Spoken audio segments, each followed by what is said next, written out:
家好，这里是 Falcon 6的第2集，我们让你了解分内系的最新动态。我们提供有关校园社区、学校文化、我们喜爱的食物、我们喜欢做的活动，以及许多令人兴奋的事情的最新信息。这是我们11月的节目。再说一遍，我是亦菲，我是鳗鱼，我和我的搭档鳗鱼一起来到这里。今年有很多期待已久的体育赛事，我们的团队做得很好，我们在分内系拥有出色的运动员。特别感谢我们的女子排球队，他们赢得了2022年费城邀请赛，也感谢我们的男子足球队成功进入季后赛。不幸的是，他们的旅程必须结束，但这是一个很好的尝试，伙计们。希望下个赛季能看到更好的结果。我们希望您享受第一季度，无论您选择如何度过。你回家吗？这是什么？这是个了不起的事件，它发生在10月28日，主题是 Spooky Homecoming。感谢所有参加并帮助活动取得成功的学生，更不用说了，非常感谢 Miss Green 和 Miss O 组织这次活动。不管怎么样，我们有一些视频来纪念那个激动人心的日子。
特别报道，猜猜它是什么？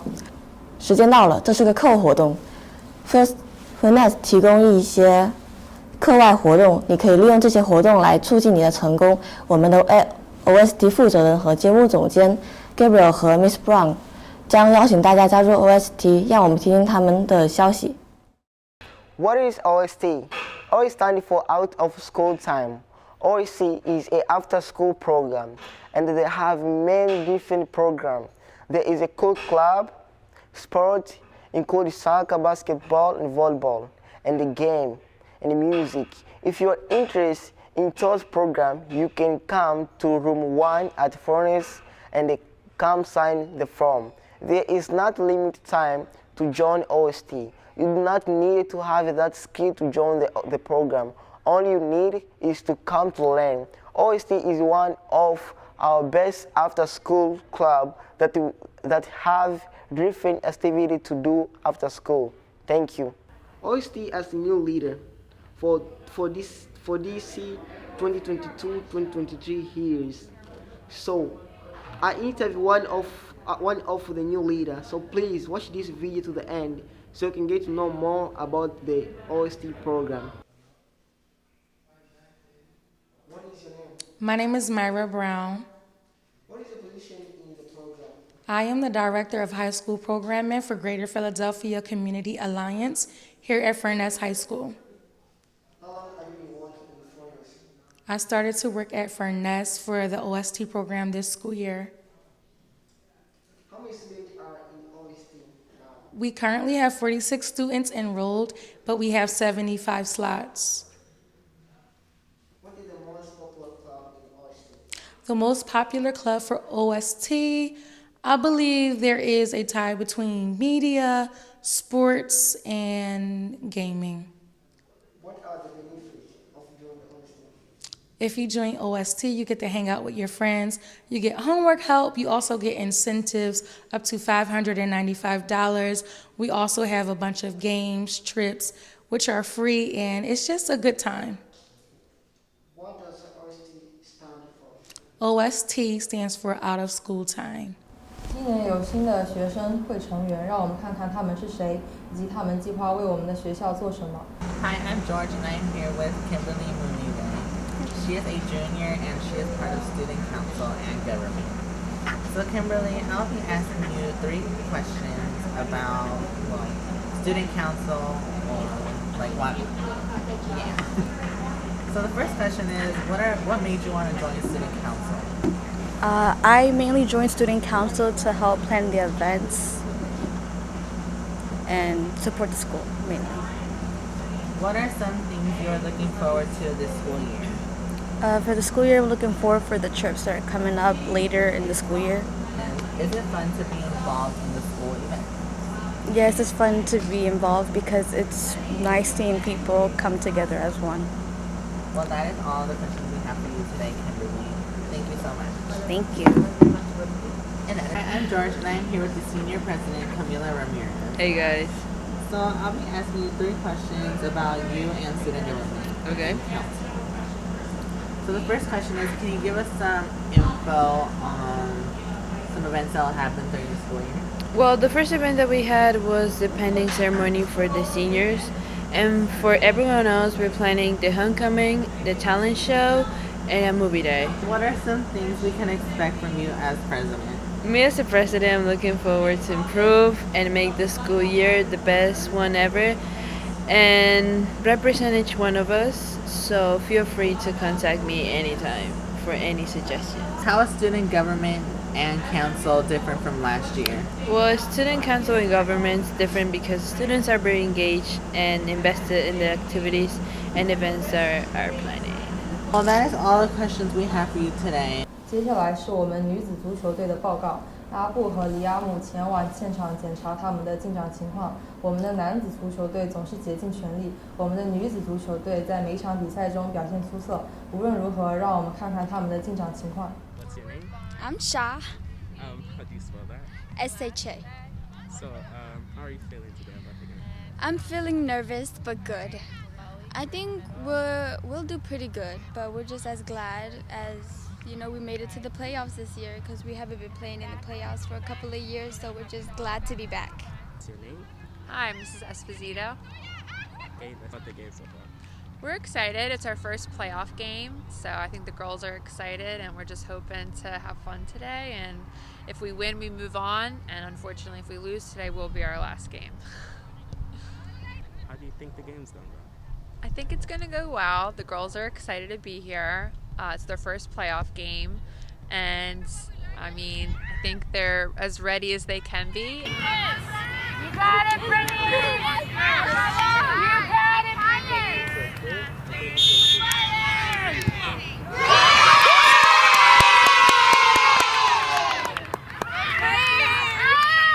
新闻组的成员采访 Mr. Yobronsky 和我们的音乐老师 Mr. Wright。这个播客是关于他们给学生布置家庭作业的想法，让我们看看他们是怎么说的。Hello, my name is Mr. Wright. I am an 11th grade English teacher and also freshman seminar teacher. And I'm Mr. Jablonski. I teach social studies, mostly American history, and right now mostly juniors. What do you think about the idea that homework shouldn't be handed out? I am pulled, I'm in the middle. I think that given our students and the fact that they have to do a lot of work, I am not for giving out a lot of homework. I think that practice should be given for people to sharpen their skills, but I'm not untraditional. I'm not for homework.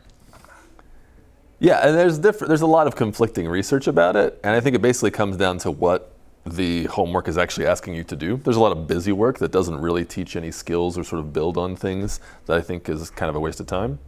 But I think that in certain classes it's necessary. My AP class, I do give a good amount of homework that's sort of required to build that background knowledge so we can have deeper conversations in class. But for the most part, I agree with you, Mr. Wright, that I don't give a ton of homework in most of my classes, AP accepted. I may give a classwork assignment, and then if it's not finished, you can have extra time, and so it kind of becomes homework if you don't use your time well. Yes, that kind of thing. Likewise. Do you think that without homework you would be in a better mood? Me personally, homework doesn't put me in a bad mood. So it's definitely less grading, but homework doesn't have an impact on my mood. Yeah, I think that would probably be a good question for students, right? Would students be in a better mood? I know when I was a student, I was involved in a lot of extracurricular activities. It was, school was over at 3, then you have, practice for sports or a game. If you're on a away game, you're not getting back until late at night, and then you have to start homework. So that can be a stress. And you mentioned a lot of students have work, different things like that. So certainly, I think that too much homework could have a detrimental impact on a student's mood or their mental health. Very much so. Do you think any earnest teachers in the school hate homework? I can't speak for all of the teachers. I'm sure that, so we're a diverse group. So I'm sure you have some that are for it, some that are against it. But given the right reasons, we have justifications for what we do and what we don't do as far as giving homework out. Yeah. Okay, so what do you think about this? Do you think homework is actually that stressful for students? I don't think it's homework per se. You do have data there. However, I think school in general can be stressful. And what I tell my students all the time is that without challenge, there's no growth. I don't think that you benefit from unnecessary stress. However, the work that we give is meant to challenge you, is meant to push you. Unfortunately, that does come with a degree of stress. Hopefully, we can come up with a plan together to help work through that. But stress is going to be a part of it. It's part of growth. Sure. Yeah. I mean, you don't want to live a truly stress-free lifestyle. It as you said, that doesn't lead to any kind of growth. But at the same time, we don't want to cause unnecessary psychic harm to students who are truly having panic attacks or something about the amount of schoolwork. Though, so I think there has to be a balance there somewhere for sure. And I think even with individual students, that can be some students can handle, because of whatever their situation is at home or whatever, can handle more homework or different kinds of work outside of school than others can. That's fair. Again, I'm going to remember what Mr. Jablonski said earlier, depending on the type of work, yes. Depending on what is asked of you. If you're given work that's challenging you to use critical thinking skills, then absolutely yes.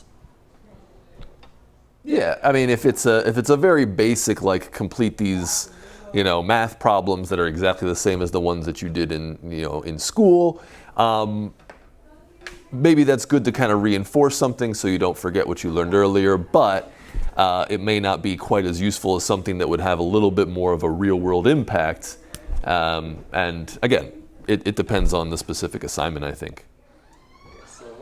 What's your opinion on teachers who give students massive amount of homework that they spend hours on? I think those teachers are the worst.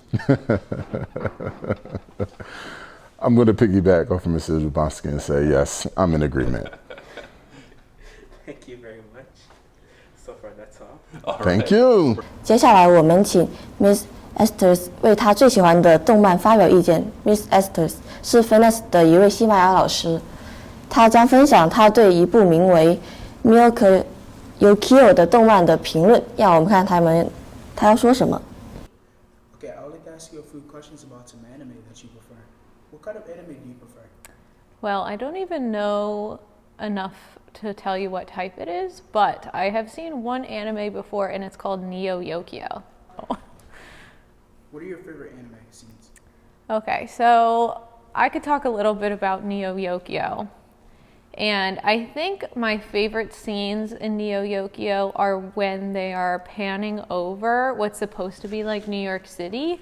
There's a lot of landscape shots and just visuals of different places that are really like artistically impressive and advanced. So specifically in Neo-Yokio, in this future version of New York, they travel underwater through like tubes and stuff. So it's got the layout of New York and then all that stuff, which I think is really cool. Tell us about the background. Where, when it started? So yeah, Neo-Yokio, I think was actually Jaden Smith's idea. That's Will Smith and Jada Pinkett Smith's son. And he voices the main character. I think he's just really into anime and wanted to give it a shot making his own. What are the characters? There's a main guy. He's super rich. I want to say his name is like Taz or something. But he's the main character. He is just trying to like fight bad guys and save Neo-Yokio or New York. And then there's this girl that he likes who is also fighting off bad guys in her own way. And sometimes they're at odds because they don't see eye to eye about what the best way to save everyone is.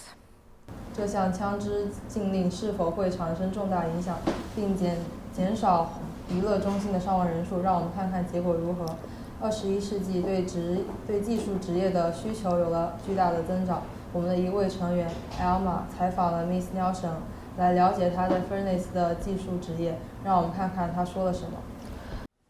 Hello everyone, my name is Ahmad Idris. I'm here with Ms. Nilsson, and today I have some questions for Ms. Nilsson about careers in technology. Thank you guys for having me today. What other jobs have you had that use technology? So I haven't had any other jobs that specifically are targeted towards technology. However, I have worked in retail and restaurant business, and you need to have knowledge on computers, registers, website. So all of those jobs, and any job basically nowadays, uses some form of technology. What other jobs can you get in technology? And do you know how much money those jobs earn? Sure, so I actually went on to Naviance, that's the information I have here, which all the students have access to. By the year 2026, there will be 3.5 million jobs related to computing in the United States. One of the jobs that I am interested in is the information research. So basically they take technology that we have now and they try to improve it and find ways to make it better. If you are a computer information researcher, you make around $130,000 a year. Another job that is more common or most common is the job for computing. So basically if you are a gamer, like you want to get into gaming and you want to code and you can kind of make your own games or basically take your own research and ideas and kind of come up with a new app or something like that. And they make around $75,000 per year. What are the benefits of being a technology teacher? I think the number one benefit is just that technology is constantly changing and evolving and advancing. And I have the opportunity to work with it every day. So kind of staying up on my technology and how to use it. And since things are always changing, the students also have a lot of knowledge around technology. So we are always learning from each other in here. So I think that's the number one benefit. Why do you like teaching technology classes? I like technology because I feel like there's not like a right or wrong answer. Especially in our coding class and our computer science, we work together. There's many instances where I don't know the answer and I can't figure out the answer, and we work together to do that. There's a lot of different ways to do things, so it's not always just one way. So I like working with the students. They help come up with some tips and tricks to shorten or some shortcuts. So I like that we were able to work together to figure that out. What do your students learn? So I teach 2 technology classes. The first is Intro to Technology, which is a basic introduction class. So we basically focus on Google Suite applications. So that would be Google Doc, Google Slides, Google Sheet, Google Drive, email, things like that. Then the second one that I teach is computer science. And with that one, we are learning how to create our own websites, how to make apps, coding, how applications are made, how to debug coding, things like that. Thank you for taking the time to speak with me. Thank you for having me.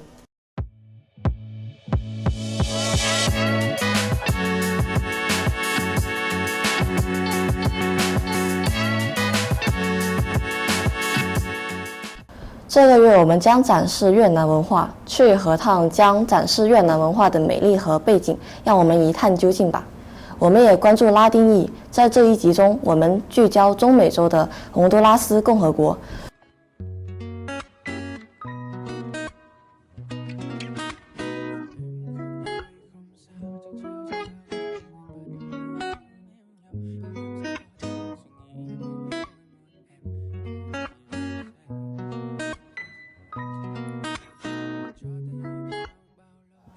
Xin chào tất cả các bạn, mình là chị và mình là Thắng. chúng tôi đã để chia sẻ cho các bạn biết về truyền thống Việt Nam, một quốc gia đều có các nền văn hóa riêng và chúng ta nên tìm hiểu về các nền văn hóa đó và giúp chúng ta sẽ biết về những nét đẹp riêng của một quốc gia. Tại sao người Việt Nam lại thờ cúng tổ tiên, ông bà? Mỗi gia đình Việt Nam đều có ít nhất một bàn thờ để cúng tổ tiên trong dòng họ.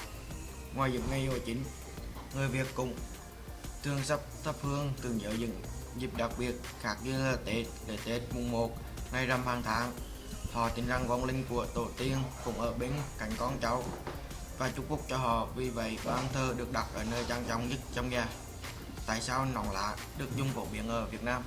Hình ảnh chiếc nón lá mộc mạc, đơn sơ, duyên dáng không chỉ là vật dụng che nắng che mưa mà còn là được chứa đựng nét văn hóa độc đáo. Áo dài là gì của Việt Nam? Áo dài là một trang phục mang biểu tượng của đất nước Việt Nam, thể hiện nét văn hóa cũng như tượng trưng cho vẻ đẹp riêng của người phụ nữ. Thước tha, dịu dàng, một bộ áo dài truyền thống của Việt Nam cấu tạo gồm tay áo, cổ áo và tà áo và vùng áo。罗恩州和阿比高将与他们的特邀嘉宾Jose和一名叫达尔文的洪都拉斯本地人讨论洪都拉斯的历史。我们将更多的了解我们 Furnace 的拉丁裔社区。Hola, my name is Lorenzo, and today we have two guests, Jose and Darwin. They are going to talk about their country, Honduras. But first, Abigail, can you tell us something interesting about Honduras? Un dato interesante sobre Honduras es que antes el territorio hondureño era llamado higueras o higueras. Jose, why do you recommend people to visit Honduras? Because it's a beautiful place where you can do a lot of different things, different activities, like go to your neighbors, talk to them, and nobody gonna tell you anything, and you can go whatever place you want. Cool. Okay. Darwin, háblanos un poco sobre tu experiencia aquí en Estados Unidos. ¿Te ha sido difícil o no? Sí ha sido de cierta manera difícil acerca de moverse para acá, cambiar tu vida de campo a vida de ciudad es algo bien difícil, pero está bien. Jose, can you tell me something about your culture or traditions? We celebrate like the Day of Lempira, o el Día de Lempira, como lo conocen muchas personas. And the Mother's Day and Father's Day, when we do different activities for them. Darwin, ¿cuáles son algunas de las comidas que representan tu país, tu cultura? Nosotros tenemos variedad de comida, pero si yo pudiera mencionar algunas de las comidas serían tal vez la baleada, creo que muchos conocen a las baleadas, y un pollo con tajadas o pupusas también nos representan. Jose, why did you move to the United States? Because I always wanted to meet my mother again, because she left me when I was a little kid. So I always have the dream to meet my mom, because I always live with my grandmother, and to have a better opportunity. Why did you move to the United States? Yo me moví porque estaba buscando como mejores oportunidades de estudio sobre todo. Entonces, en Honduras está muy difícil acerca de eso, entonces me vine para acá a buscar mejores oportunidades. Ok. Darwin, ¿estás planeando mudarte de vuelta a tu país? Y si es así, ¿por qué? Sí, estoy planeando mudarme cuando yo tenga una edad más avanzada, cuando yo haya terminado mis estudios aquí y pueda tener una vida diferente en Honduras, ¿sabes? Como ganarme la vida con los estudios de aquí. What are some holidays that you celebrate in Honduras? Like I said before, the Mother's Day, Father's Day, Día del Niño, and el Día de la Empira, el Día de la Bandera, and other things. Ok, y por último nos complace expresar nuestro agradecimiento por el tiempo que ambos dedicaron a esta entrevista, tanto como a los estudiantes y espectadores. Muchas gracias y adiós. 猜猜现在是几点了？是影评时间。我们的2名成员施华和 Alandra 在大厅采访学生，内容是关于一部古老迪士尼卡通电影《料理鼠王》，要我们看人们对料理鼠王的看法。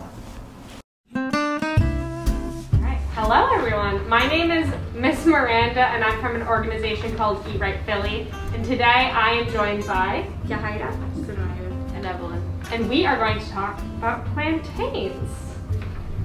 This month, Eat Right Philly encourages students to try plantains, the larger-than-life cousin of the banana. When plantains are growing, they are considered to be a fruit because the plantain protects the seed. In many countries, plantains are probably in both savory and magnesium, iron, vitamin A, vitamin C, and high levels of dietary vitamins, all of which we need to maintain a healthy body. Alright, so now we are going to do a plantain taste test. So my wonderful volunteers here are just wiping off their hands quickly, and I'm going to give each of them 2 small plantain chips. So this is one way that we can eat plantains. You can have plantain chips that are lightly salted, which are these. You can also find other flavors. The plantain chips are an easy way to get some of that extra potassium and magnesium in your day in chip form. Authentic reaction.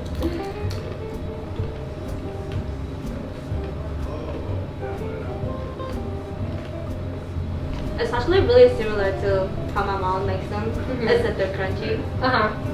Yeah, it's really It doesn't taste kind of a little bit. Okay, so maybe it tastes a little bit different, a little unfamiliar, that's fine. What do you think, Evelyn?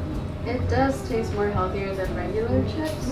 So the plantain chips here, they just have a little bit of salt on it, so a little bit of sodium, but they will have all the same nutrients that are in the normal plantain. So the magnesium, iron, vitamin A, vitamin C, and dietary fiber. So you could have fine plantain chips in any supermarket near you, or you could get the actual plantains, the green ones, and fry those up with a little bit of salt, or get the more ripe ones with the brown spots, and you can fry those in a sweeter way as well. All right, thank you so much. I hope you learned something about plantains, and we'll be back next month with a different feature. 您知道立即救伤计划吗 ？Furnace 与提供营养教育和健康计划的 Eat Right Philly 合作。我们的3位成员 Jahalia、Evelyn 和 Sanya 品尝了 Miss Miranda 带来的车前草，让我们看看他们是怎么想的。而且这是一个包装，这就是本月节目的全部内容。现在是2022年11月，我是亦菲，我是鳗鱼。我们代表 Furnace Media Club 的全体工作人员对您的支持和收看表达感谢。注意安全，保持高分并保持健康。我们冬天再见，梦想大猎鹰。